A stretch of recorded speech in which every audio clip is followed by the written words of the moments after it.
আপনি এনে কি করতেছেন? যে ওই আমার সাইকেলের চেনটা পড়ে গিয়েছিল, আমি এটা ঠিক করার চেষ্টা করতেছি। আপনি কি আমার ফলো করতেছেন? এটাকে কি ফলো করা বলে? আপনি অনেক বোকা না? না বোকা না, বোকার ভান ধরেন। আমি তো সঠিক বলতে পারবো না। ঠিক আছে, সমস্যা নেই, চেন ঠিক করেন। জি। সালমা আপা বাড়িতে আছেন? সালমা আপা বাড়িতে আছেন? আপনি এখানে? আমি এখানকার বাচ্চাদের পড়াই। ও আচ্ছা, সালমা আপা কই আছে জানেন নাকি? সালমা আপা তো গেদু ভাই, সালমা আপা কই আছে? গেদু ভাই? এই গেদু ভাই, আপনি এখানে? দিলা তো ধরা খাওয়ায়া।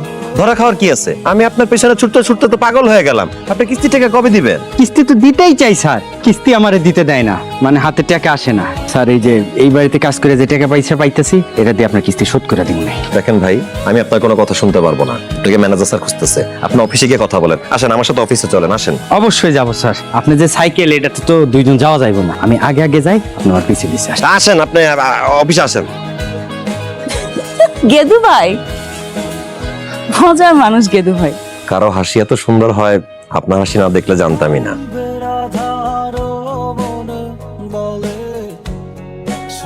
কেমনটা লাগে এই সমস্ত পলিথিনে কেন দিছে? ভালো হয়েছে যে আরেকটা পলিথিন নিয়ে আসছিলাম। আরে আপনি এখানে? অফিসে থেকে যাচ্ছিলাম। আরে কি করতেছেন? আমি তুলতেছি তো। আরে কোনো সমস্যা না, আমার মাছ ধরার অভ্যাস আছে। হাতে কাটা লাগবে। আমি নদীর থেকে মাছ ধরার ছেলে, ওটা নিয়ে চিন্তা করেন না। দেখেন আপনি কিন্তু এই যে না সমস্যা নাই। ও এই যে দেখছেন, বলছিলাম আপনারা, আপনি তো কোনো কথা শুনেন না। দেখি তো আচ্ছা একটা কথা বলবেন? কি? আপনাকে দেখার পর থেকে আপনার মায়ায় পড়ে গেছি। দিনরাত শুধু আপনাকেই দেখি। সবসময় ভাবি সন্ধ্যা হলে ভোর কখন হবে, কখন অফিস টাইম আসবে, কখন অফিসে যাব, আপনার সাথে দেখা করতে পারবো। বলতে পারবেন এই অসুখটার নাম কি? আমি তো ডাক্তার না, আপনার ডাক্তার দেখানো উচিত। তার মানে আপনিও কি একই রোগী? জানি না।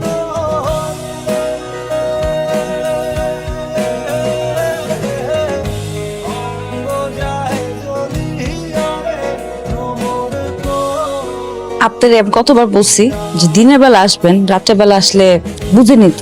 না মানে ওই যে আপনি আমার কাছে 200 টাকা পেতেন না, সেটাই আমি আপনাকে দিতে আসছিলাম। আবার নেন না? না, আমি নিব না। আমি সেদিন দুষ্টামি করছিলাম। কিন্তু এটা তো আপনার পাওনা, আপনাকে তো নিতেই হবে। আপনি খুব ঘাটতেরা টাইপের মানুষ, বুঝছেন? এটা আমি বুঝে গেছি। এটা কি?